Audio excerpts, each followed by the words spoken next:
Alhamdulillah wa salatu wa salam ala rasulillah wa ala alihi wa sahbihi wa man wala. Souvent on entend parler des finalités de la charia. Ce côté normatif qui a aujourd'hui pris une dimension prédominante sur le discours religieux. Beaucoup de musulmans pensent que l'orthopraxie est une orthodoxie, c'est-à-dire la conformité à la charia, c'est une conformité à la aqidah. Faire la prière, éviter le haram, dans la mesure du possible.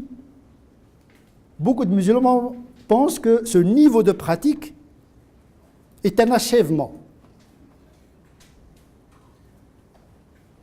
Et malheureusement, cette perception est confirmée par un discours insistant sur la charia et ses finalités.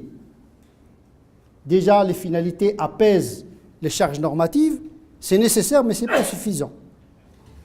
Tant que ces finalités de la charia ne sont pas liées à des finalités suprêmes, celle de la aqidah, qui est considérée comme fondement de la religion. Les savants musulmans appellent l'aqidah bi usul din, les fondements de la religion.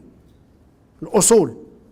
Dans le vocabulaire des théologiens, l'aqidah c'est l'usul, les fondements, les racines, les piliers. Ils appellent la charia le domaine des branches, le furu', les choses qui sont secondes. Et donc à cet égard, les finalités de la aqidah doivent être privilégiées avant même tout discours sur les finalités de la charia. La foi avant la pratique. Amanu wa amilu salihat. La croyance, puis l'action.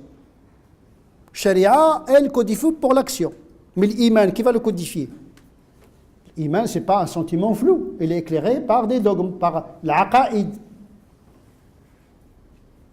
Eh bien, parmi les finalités de l'aqaïd, c'est rendre Dieu accessible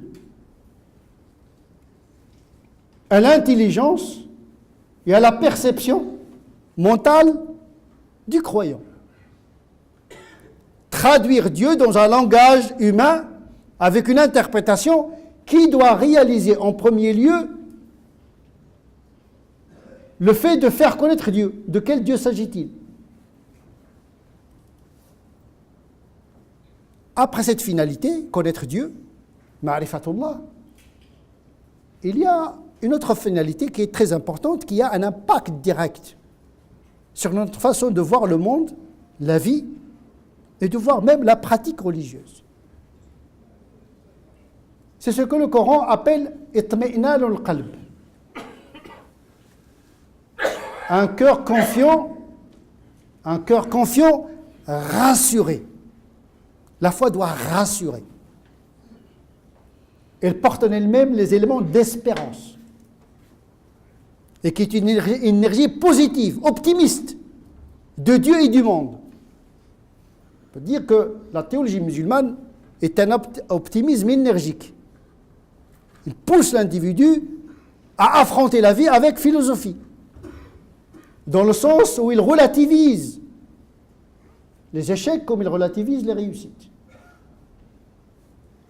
Et traverse ainsi le désert de l'existence avec confiance et sérénité. Peu importe sa situation.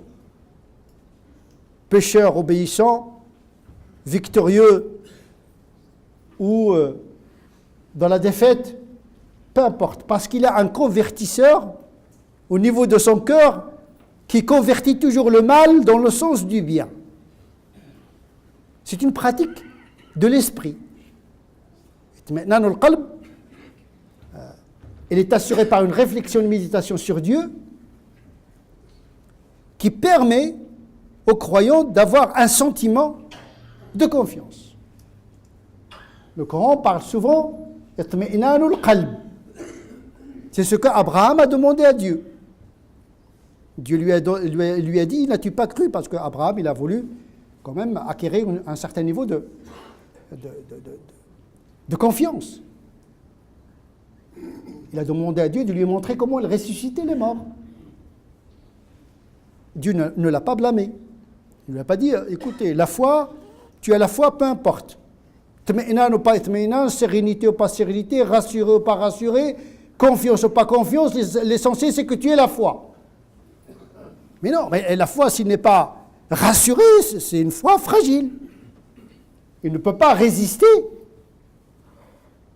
aux épreuves de la charia et aux épreuves de l'existence. Parce que des pratiques religieuses qui perturbent la foi.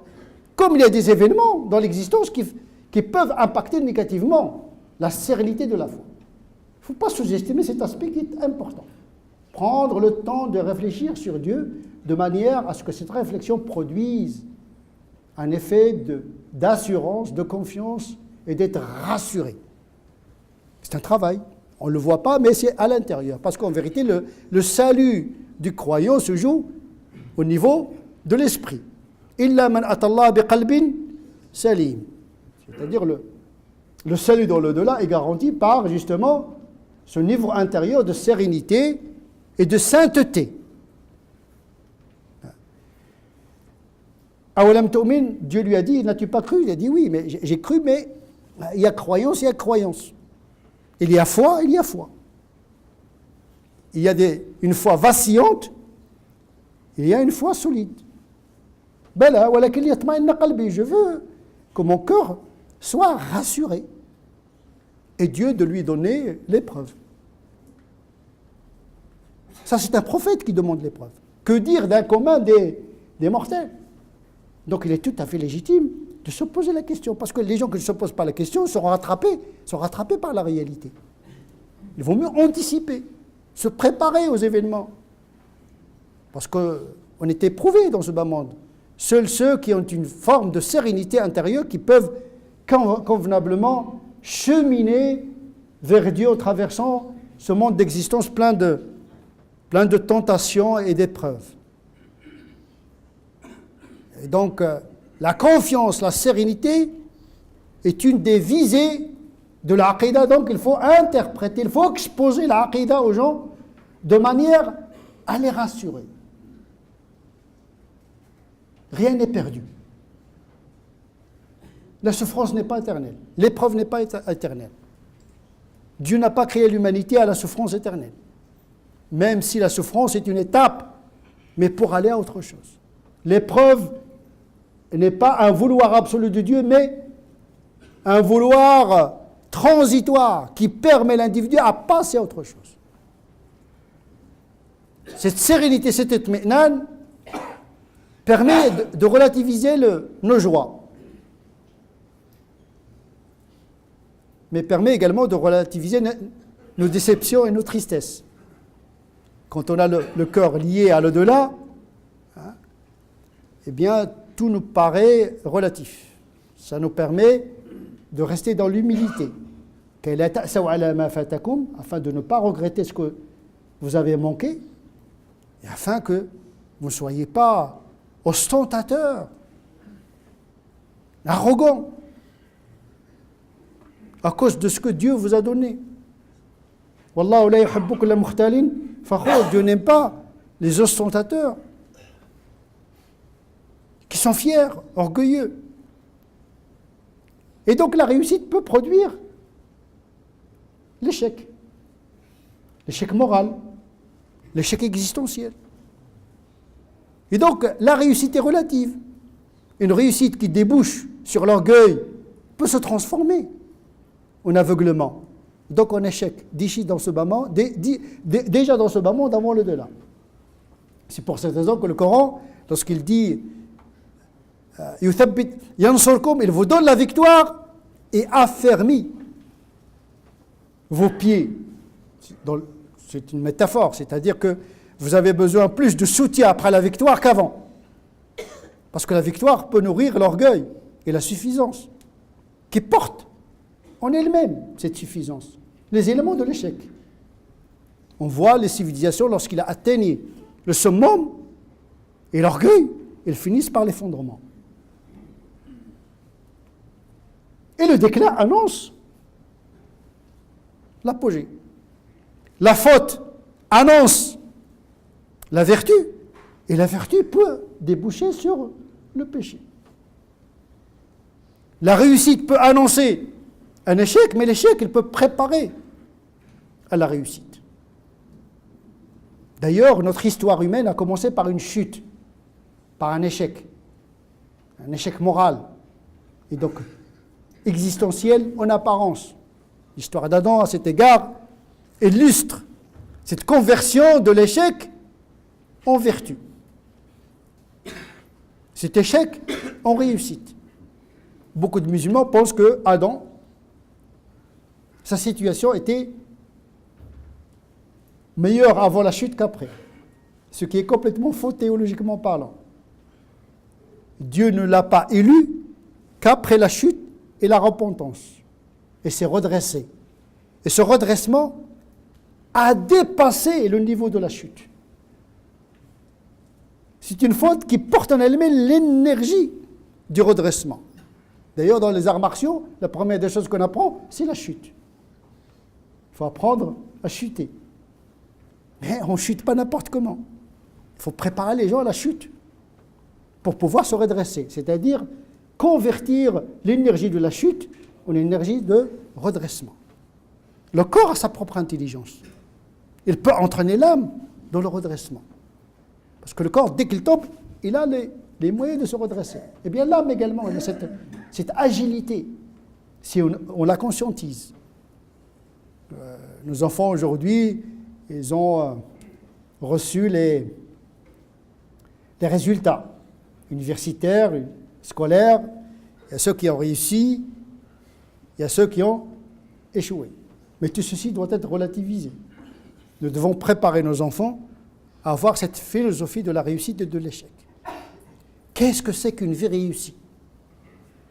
C'est un tout. Il ne s'agit pas de réussir le matériel aux dépens du spirituel, ou bien le spirituel aux dépens du moral, parce qu'il y a des gens, ils ont beaucoup de dhikr, mais au niveau de la moralité, c'est zéro patate. Infréquentable. Il y a ceux qui ont réussi leur vie professionnelle, mais pas la réussite familiale. On ne peut pas réussir tout dans la vie. Et alors? Il y a des échecs, il y a des divorces, il y a des fautes, il y a des drames. La vie est ainsi faite. On n'est pas dans le paradis ici. On est dans la maison de Kebed, l'épreuve. On est dans la pente, la Aqaba. On n'est pas dans la descente. Et donc il faut préparer les gens avec une croyance qui leur permet d'être motivés de continuer. On ne baisse pas les bras. On tombe et on se relève. Peu importe, tu as échoué, tu vas réussir l'année prochaine. Parce que la chute t'informe sur des dysfonctionnements que tu dois réparer. C'est comme une machine qui ne fonctionne pas. Tu dois chercher où ça ne marche pas. La faute également morale. Quand tu pêches, je dis, pourquoi j'ai péché? Tu dois chercher les origines de la faute. Et c'est ça qui fait que le musulman ne perd jamais l'espérance en Dieu, quelle que soit sa situation. Parce que ce monde est fait comme ça. Mais tu es un convertisseur. C'est ton esprit qui convertit les choses. Vous savez, on vit dans le même monde, mais on ne voit pas tous les mêmes couleurs. Quand on est triste, on voit tout noir. Quand on est joyeux, tout est rose. Mais le monde est le monde. Ça ne change pas. En vérité, le monde, il est dans notre esprit.